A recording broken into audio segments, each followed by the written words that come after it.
Anda hidup untuk salat. Salat, salat, salat.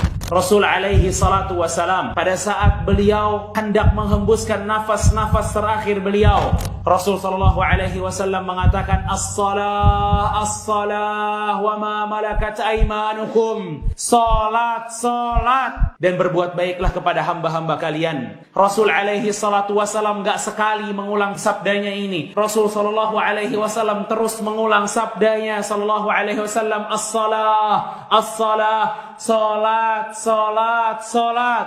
Karena kata Umar, la hadza fil Islam liman taraka salah. Gak ada bagian dari Islam untuk orang yang meninggalkan salat. Gak ada Islam untuk orang yang meninggalkan salat. Islam ya salat. Gak ada ceritanya orang Islam gak salat.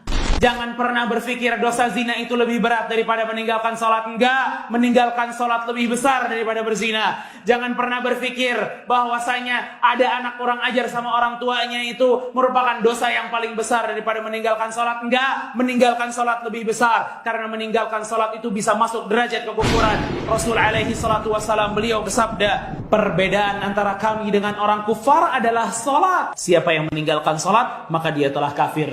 Dalam hadis yang lain, siapa yang menjaga salatnya, kata Rasul, nggak bolong-bolong salatnya. Jumat salat, asar nggak salat. Siapa yang mampu menjaga salatnya, nanti di hari kiamat dia dapat cahaya, dia dapat petunjuk, dan dia dapat kebahagiaan. Dan siapa yang nggak jaga salatnya, nggak bakal dapat cahaya di hari kiamat, nggak bakal dapat petunjuk di hari kiamat, nggak bakal bahagia di hari kiamat. Dan orang yang meninggalkan salat di hari kiamat akan dikumpulkan bersama Qarun, Fir'aun, Haman, Ubay bin Khalaf, 4 tokoh besar penduduk neraka.